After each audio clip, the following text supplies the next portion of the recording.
Hello everyone. Today's video is going to be on SQL injection. So today we are going to be looking at what is SQL, then how is the data organized in when we use SQL, then some basic SQL commands, and then we will look at what is SQL injection and its types. Then we will manually exploit SQL injection. Then we will use a tool called SQL map to exploit them for us, and then we will learn how we can secure code to prevent SQL injection. So what is SQL? SQL stands for Structured Query Language. It is the standard language for communicating with databases. SQL statements can be used to perform a variety of tasks on the data, like we can add more data, remove data, retrieve specific values which match certain entries, etc. Now let us take a look at how data is stored in these SQL databases. So data in SQL is stored as rows and columns. Each row represents a data entry and the columns separate the values. So we can have the first column for the name, second for username, third for password, then email, and so on. Then these rows and columns form tables and groups of tables form databases. If we have an SQL server, then that SQL server might have a collection of databases. Now let us look at some basic SQL. For that we will open our terminal in the Kali Linux machine, and I have Metasploitable running with an IP of 10.0.2.6, and we are going to be using our client or a version of SQL called MySQL. The Metasploitable machine hosts the MySQL server, and by default it is port 3306. We can confirm this with Nmap that MySQL is running on Metasploitable at port 3306. So we can connect to it using the MySQL client with -h for host, that is 10.0.2.6, and then we need a username and password. By default it will try to use the user as which we are logged in. We need to specify the root user with -u, and the Metasploitable does not have a password set.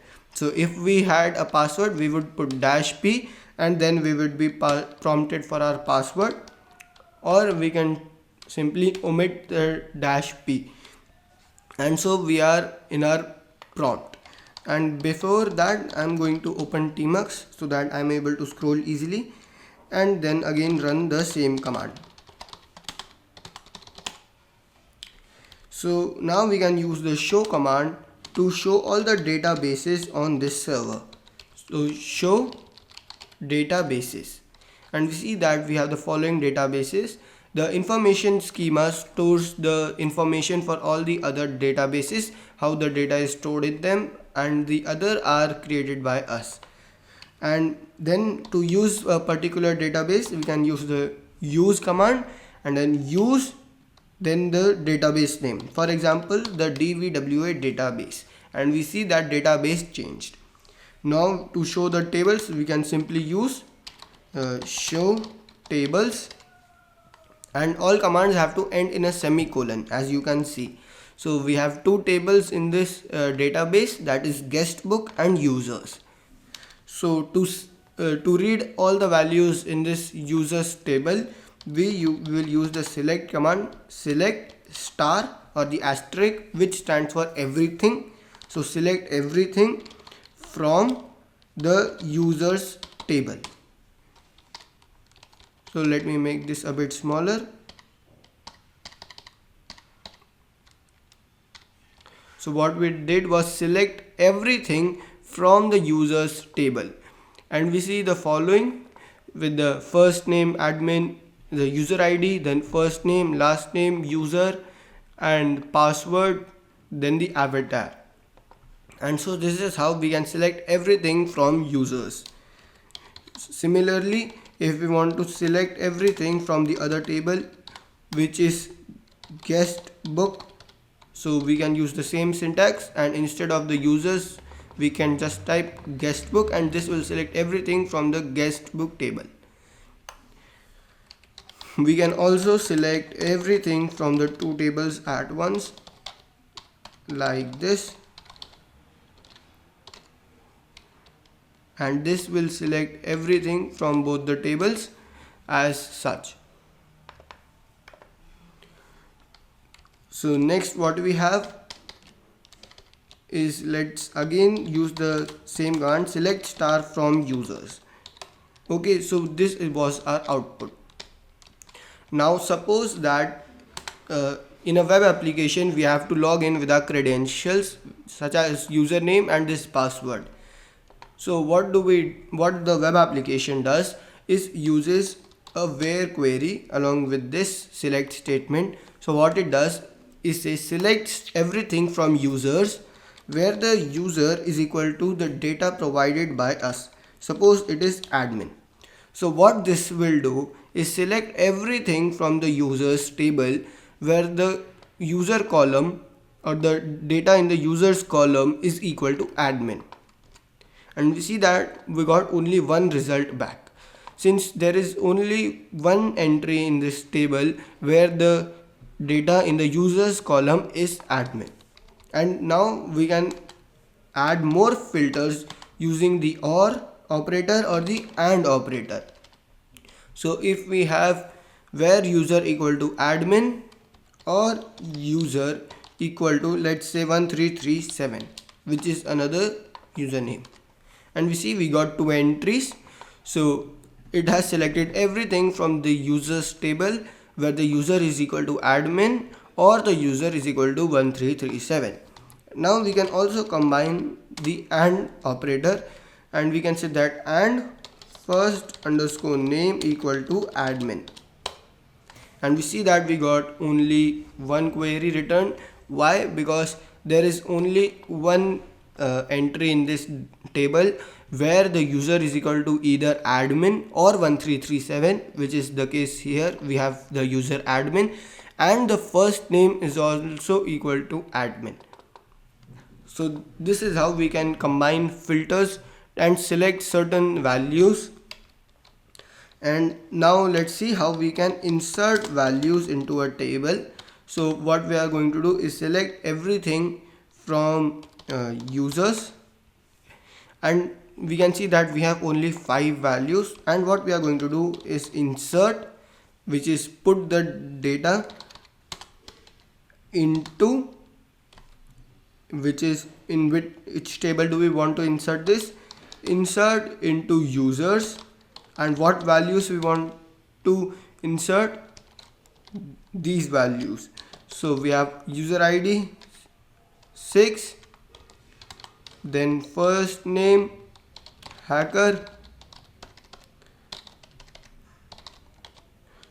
last name again hacker, user I'll put the same thing, password of password, and avatar I'll leave blank and a semicolon. And it says that query OK, one row affected. And let's select everything from users, and we see that our data was inserted into this table. So we see that the first value went into the first column, that is the user ID, second value into the second column, third into the third, fourth into fourth, then fifth value, which was the password, went into the fifth column, that is of passwords. So the first value goes to the first column, second to second, and so on. And this is how we can insert data into any table. There is one more command that we have, which is describe users. So this describes a table.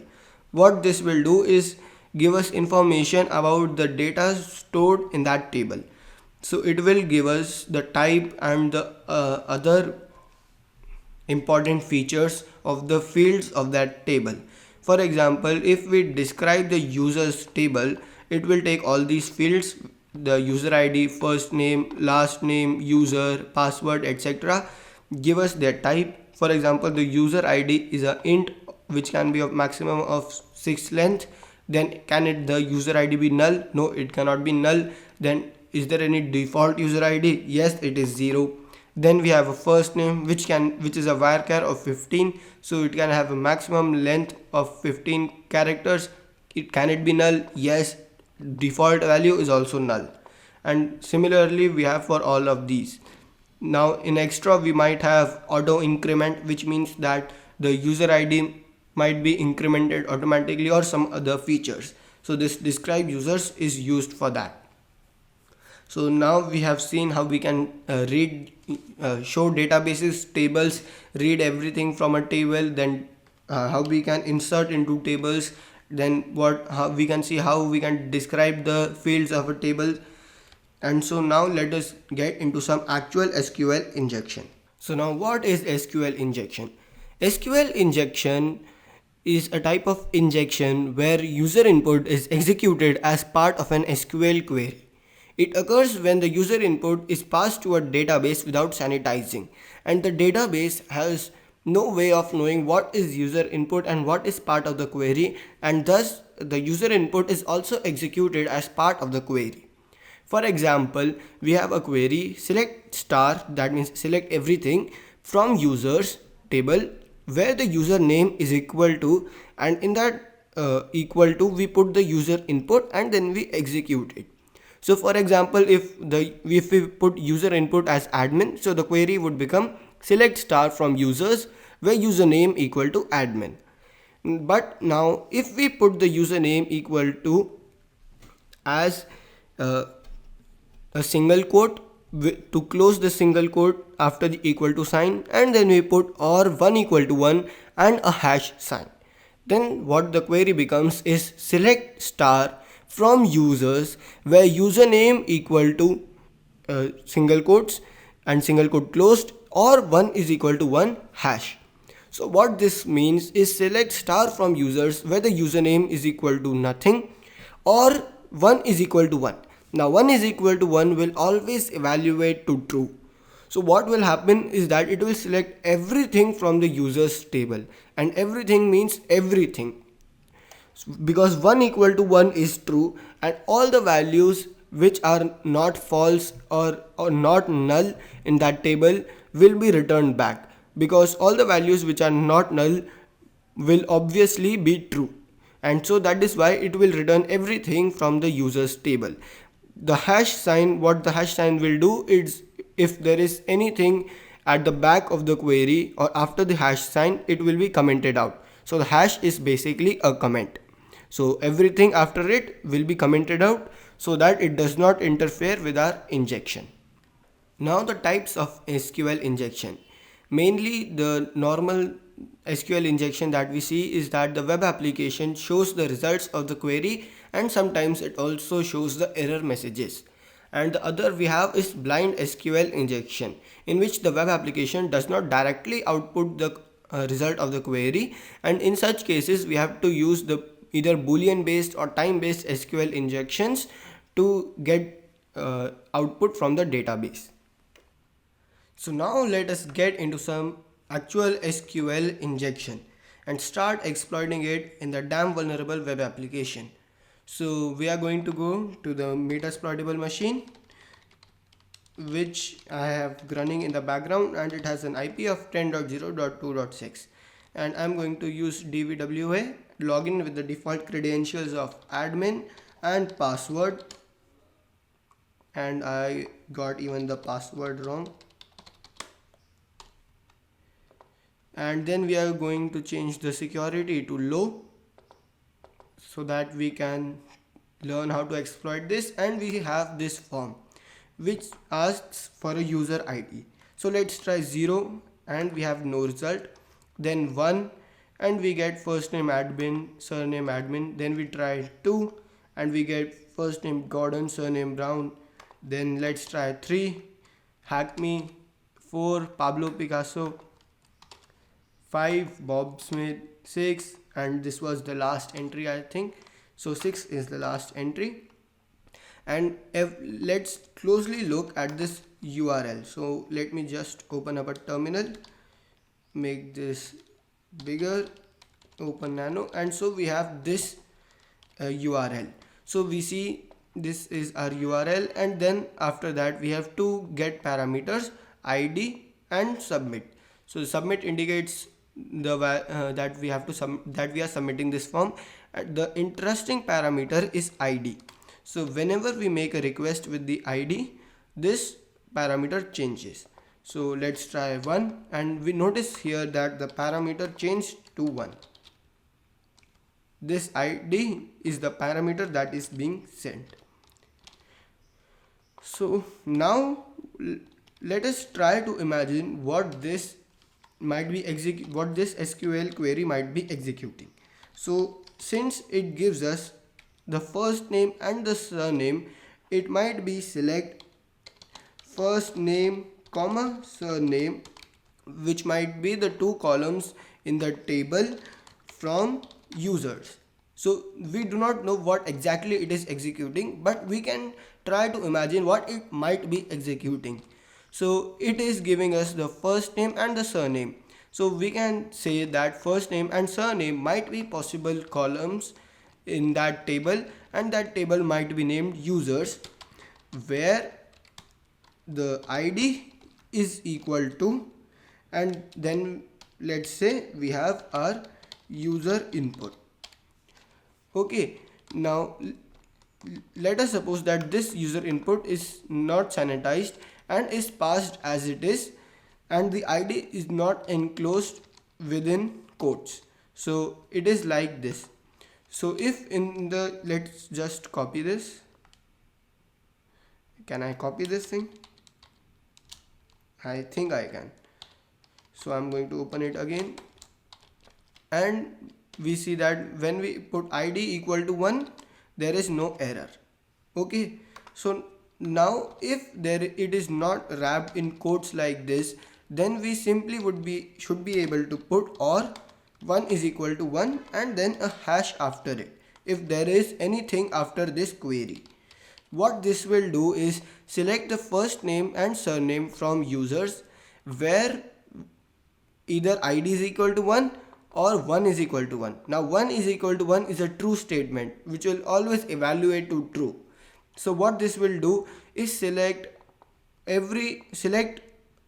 first name surname from the users table where true means that it will select everything from that from those two columns. So let's try or 1 is equal to 1 and the hash, and we still get admin and admin. So this seems that the ID parameter is wrapped in either double quotes like this or either in single quotes. So first let's try to simply put a double quote, and we did not get anything. How about 1 and double quote? And it executed it normally, so there was no problem. Now let us try the single quote. And as soon as we put in a single quote, we get an error. So that means that our input is wrapped in single quotes like this. So the query is somewhat like this: select the first name surname from users where the ID is equal to, and then in single quotes we have the user input, and after that we might have some things, and then the semicolon. So let us try our simple payload where ID is equal to, and since we already have one single quote which is the starting one, we put another single quote after our 1 which will close this ID parameter, and the rest will be interpreted as part of the SQL query, and we put a hash after it because there will be this closing single quote. So let's try that payload or 1 is equal to 1 and then a hash, and submit, and we get all the values from that table from the first name and the surname column. So this was a very simple payload. We can use many complex payloads, and for examples you can use a cheat sheet which is from Payload All the Things, which is a very good resource. This repository on GitHub, it is a very good resource for many things. It has payloads for, as it says, all the things. We have SQL injection over here, and as our last video we also have command injection cheat sheet and SQL injection cheat sheet. So we are going to be covering a bit of more of the basics in this video, and there you can find even more complex payloads. So now we are going to try to select, if this is the users table, then there might also exist a column called username, and there might also exist a column called passwords. We can assume that if it is users, then username and password have a good chance of existing. So we can try to extract that from this database. How can we do that is using the union keyword. The union means together. So what this does is that we use it to execute two queries together. So let me paste, or let me copy this first query. This also got copied. Okay, so we have this query: select first name surname from users where id is equal to, and then we have our payload. So we are going to do the same thing, where id is equal to 1, put the quote back in, or we can simply remove the 1 also. Then we have the single quote and semicolon at the back, put a hash before it, and this is the place where we can inject our payload, and we are going to use the union keyword. So what this will tell is that there is a query after this union keyword, and there is a query before this union keyword, and please execute both of these together. So what this will do is select these two columns from users where id is equal to a blank, and union select. So select together. Now what do we want to select together? I will just take it to the new line. Union select. Now we can put two column names, username comma password. We are only assuming that these two columns exist. It might be possible that these do not exist, and we might need to try first name or surname column. So we have select first name surname from users where the id is equal to blank. Union select in conjunction with the first query the username password from users, and then simply a space. The one thing to keep in mind when using union select is that the number of columns used in the first query should be equal to the number of columns used in the second query. For example, if we have in the first query two columns, then we need to have only two columns in our union select query, not more and not less. So now let us copy this payload, and we might have to remove the new line. So I'm going to paste this here, remove the new line, and then copy this and put it in here, and we got unknown column username. Okay, so that means the column username does not exist. So what we can do is try some variations. How about user underscore name? And when we do that, we say that unknown column user underscore name. Okay, no problem. Let us try the column simply user, and we got a lot of data. So we have in the first name field we have got the username which was in the column of user, and then we have got in the column of surname the password. So we have successfully leaked out a lot of data. So first name admin, so this is username admin, password of the admin. Then we have Gordon B and its password. Then we have the user 1337, password of that user. And so we have successfully retrieved the data from there. So that was basic SQL injection.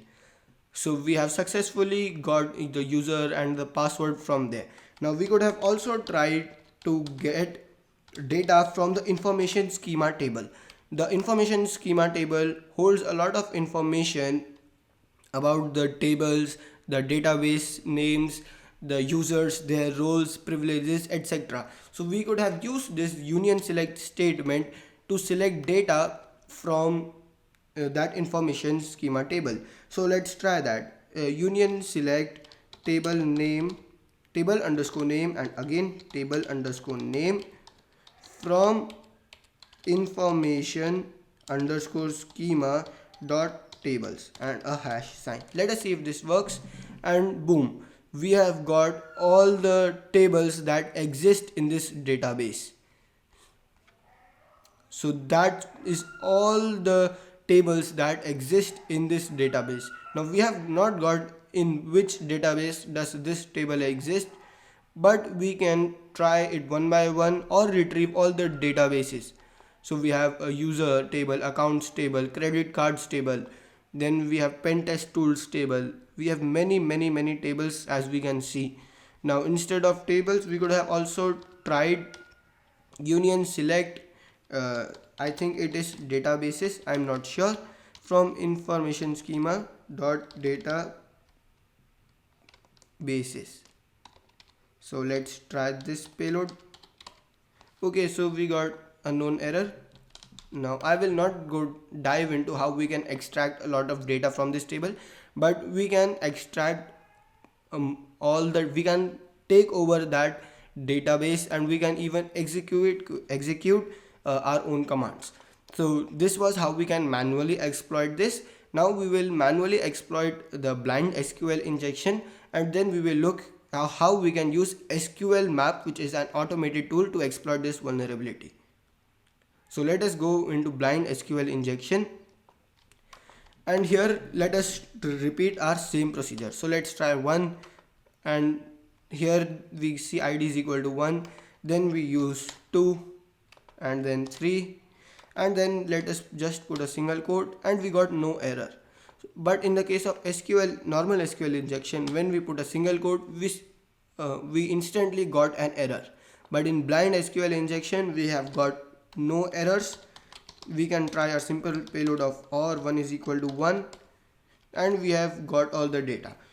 But now let us try our payload of union select. Let us go back to this payload. So we can try to use this, paste it in, but we got no output. We don't know if there is a problem with this. Okay, so there is a problem. Our table was called user, and so we were able to get all the information. But if we did not have any normal SQL injection, then we had used the table username, then there was no way to know whether the username table exists or does not exist or has a problem or something. So to exploit SQL blind injection, what we use is we use two special functions. One is called the substring function and one is called the ASCII function. So what ASCII does is converts a number, converts a character into the ASCII value, and substring does is it takes a substring from a character, from a string. So what it takes is 3 parameters. So this is the start and this is the length, and the first parameter is some string.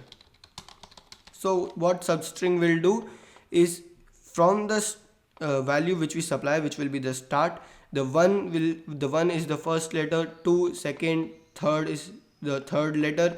So from the position that we specify in this string, it will select length number of characters. So if our substring call was such that in SQL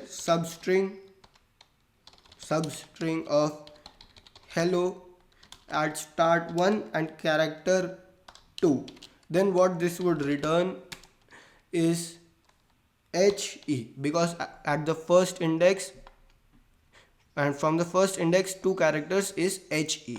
And what ASCII will do is convert these into their ASCII representation. So HE will become the ASCII value of H plus the ASCII value of E. So how we can use this to our advantage? Well, let us use those two functions to exploit this. If we simply enter a 1, we get this output. Now let us use the AND operator, and let us say 1 is equal to 1 and a hash. Now since 1 is equal to 1 is true and the ID is equal to 1 is admin and admin, Since both of them are true, that is why we get our output. Now if I say and 1 is equal to 2, which is a false statement, then we do not get any output. So we can use this to our advantage. How? We can put an if else condition and if or a boolean operator in this second part, and if it is true, we should be able to see output on which is admin and admin. But if it is false, like 1 is equal to 2, then there should be no output. So how do we use that substring and ASCII functions to our advantage? Well, what we do is let's use a simple function called database. It will give us the name of the database we are using currently. So what we do is do substring, and we get a substring of the string returned by the database function. So the database function will return a string which has the value of the database we are in, and we select a substring from that string. We want to start at the first position and we want to grab only one character. So this is the first position and we want only one character, and we want to convert it into its ASCII representation, into its ASCII value. So this is going to be a numerical value, and now we can compare this value with the equal to sign. If it is equal to the ASCII value of A, then the first letter in that string is going to be an A, and if we do not get any output, that means it is not an A. So let's try this. I'm going to copy this and open another terminal. In this terminal, what we are going to do is manual of the ASCII and representation. So here we can see that capital A is represented by 65, capital D is represented by 68. So let us try this. 68 in decimal, 44 in hex, 104 in octal. So we can try, and this is the same thing. ASCII of substring of the database at the first is equal to, let us try capital A, which I think is going to be 65. So we get no output. Let us try 66. No output. How about 67? No output. Then 68. No output. And 68 is a capital D. Now I already know that this database is called DVWA, all in small, and D is 100. So let us try 100, and we have got output. That means, oh, what happened? Yes.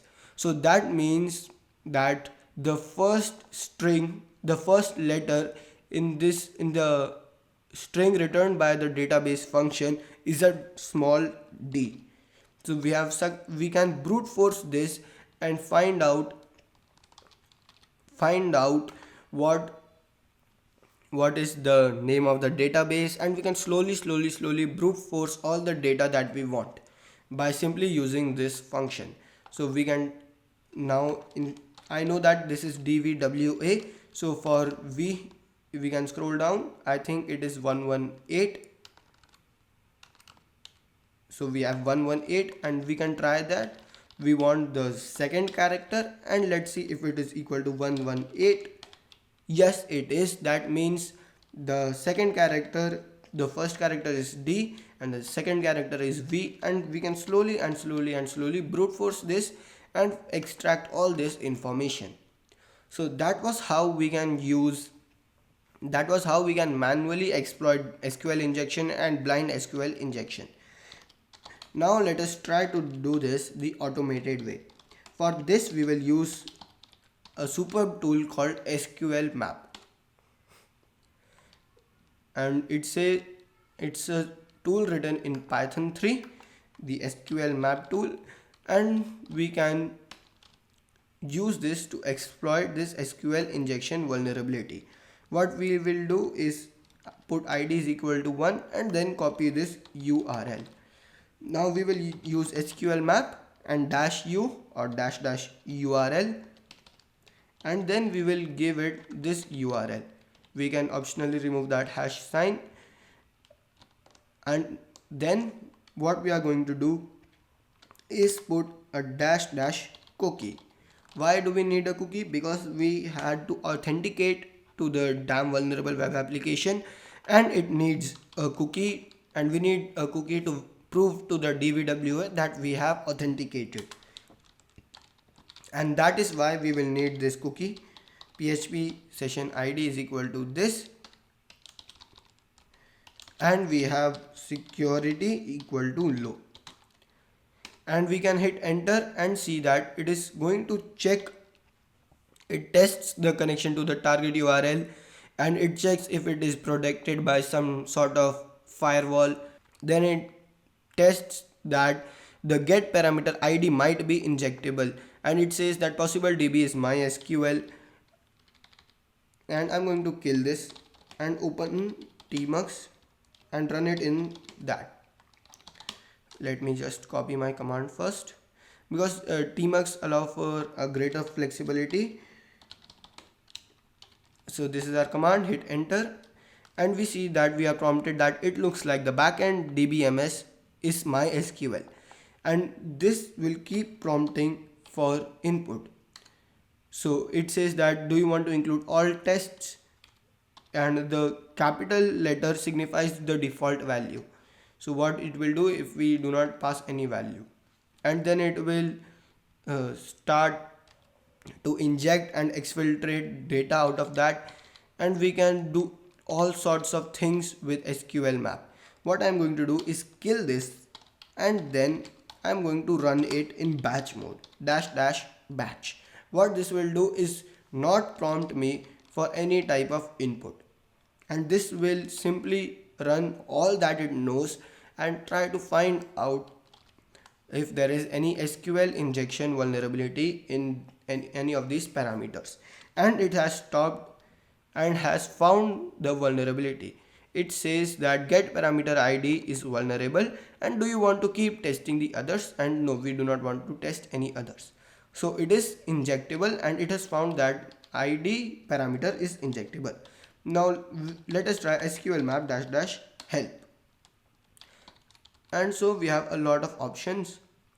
For the target we have dash u URL, and then options for the request in, and then for detection we have level and risk values. For example, if it had not found the injection, we would have tried dash dash level equal to 5 and dash dash risk equal to 3, which would have found all the possible vulnerabilities.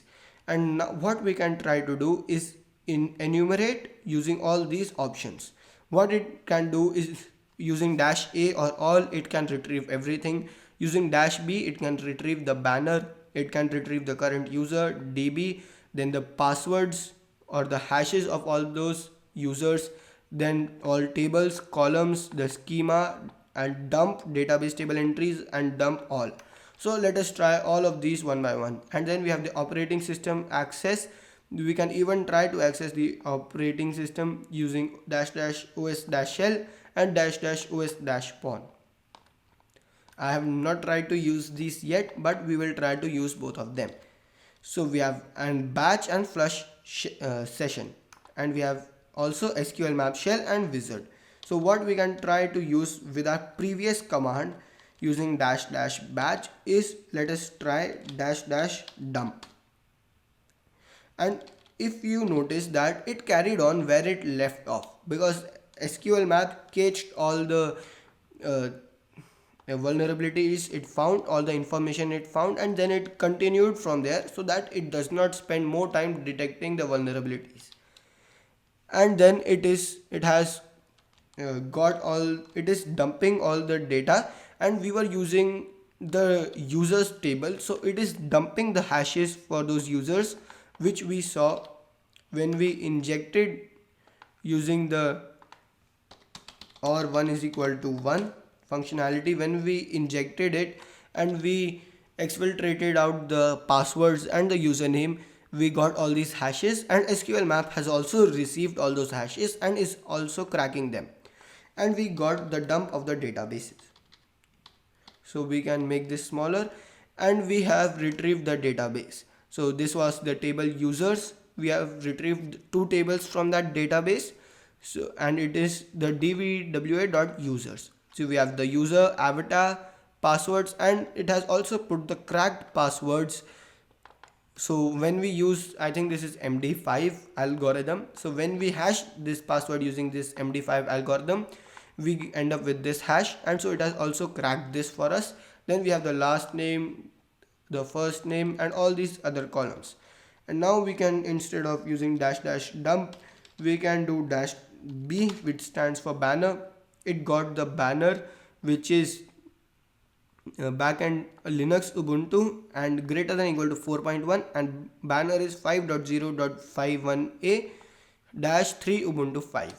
Now instead of dash b, we can use dash dash dump dash all, and this is going to dump all the tables. As you can see, it has started to dump everything, and I think this is also present in the local share SQL map, this dot local. Then we have output and the IP address of the target 10.0.2.6, and here in the dump we have all the data that is being dumped or that has been dumped, and it is saved in the format of a CSV file.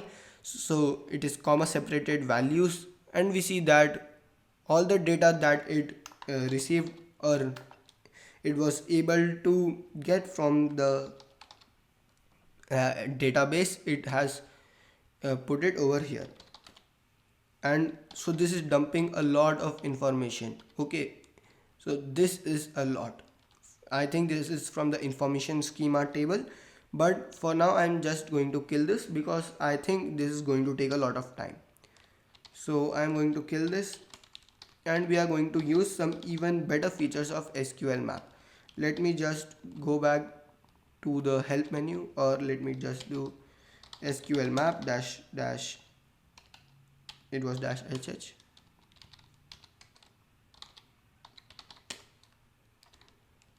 Dash hh is for more help. It gives us more output. So to see full list of options, run with dash hh. And now we can even get the current user, the current DB, and the passwords. So let us try that. We had, yes. So we are going to try current dash user, current dash DB, and dash dash passwords. Okay, so we got that. Let's go up, and we see that fetching current user is root, current database is dvwa, and something went wrong because we retrieved three users: Debian, sys, maintenance, guest, and root, and there are no hashes found. So we have no hash, no hash, and no hash. That means we can simply log in without a password. And now there were more options that we can use. There we can see the roles and the privileges of the users, and we see a lot of output. So we are running as the root user. So let us see the privileges and the files of the root user. So we can do a lot of things. We can execute, we have the file permission so that we can read files, we can lock tables, we can do a lot of things basically. And these are all the roles. So now, as I told you, because we have the file privileges, we can read file. So using the dash dash file dash read option, we can read any file. So the most common world readable file is hcpasswd. Let us try to read that, and it says that save the output to this file. Let's cat that out, and this is the file from that metasploitable machine. Okay, I can show by reading out my own hcpasswd, and I have a user called Om and compromised. which does not exist in that other file. So this is the HCPasswd file from that remote machine which we were able to access just by that SQL injection. So we are able to read files. Now if this SQL server has the permissions to read any file or is running as root, then we could have easily captured the shadow file which stored the hashed passwords in Linux, or we could have captured the SSH key of any user. So that is one of the things which we can do. There is also the dash dash file write option with which we can write files. Okay, so let me just create a file over here, testing write. Okay, and I'm going to use that SQL map command and dash dash file write, and what we are going to write is the test. Where do we want to write it? Let's write in on the Metasploit machine in temp/RCE. Okay, so you did not provide the absolute path where you want to write the local file. So for that, let me just look at the help menu and we can grab for write, and we need to provide a file destination dash dash file dash dest. Okay, and it says that it has written it. And so let's go to the Metasploitable machine. Let's go to the temp directory ls, and we see that we have a file called RCE in here. So let's cat the RCE file, and it is saying testing write, and let's cat my file cat test, and it is the same as testing write. So we have successfully written a file to that remote server. Now suppose if we were able to upload a PHP script or a Python script and execute it, then we would have gotten a shell. Now let us look in how we can prevent SQL injection. So SQL injection occurs mainly because the database is not able to differentiate between what is part of the query and what is part of the user input, and thus the user input is executed as part of the query. To prevent it, we use prepared statements. An example of a prepared statement is select first name comma last name, which are the columns, from users, which is the table, where ID is equal to question mark. Now we use the above query with the prepare function, and then we use set parameter or add parameter functions depending on the programming language to parameterize the query, and then we use the execute function to execute it. So what happens was, when we use the prepare function, it says that this is the query, and then when we use the add parameter functions, we pass it a variable whose value is used to replace the question mark. So the question mark is replaced with the value of the variable we give it, and in this method what happens that we make it clear what is the query and what is the user input, and then using the execute function, when we execute it, there is no SQL injection. And so this is how we can prevent SQL injection. So that was all for this video. Thank you for watching. Please like, share and subscribe. And if you have any questions, you can ask me by the comment section below or contact me via the contact form at my website creativerobotics.org. Thank you.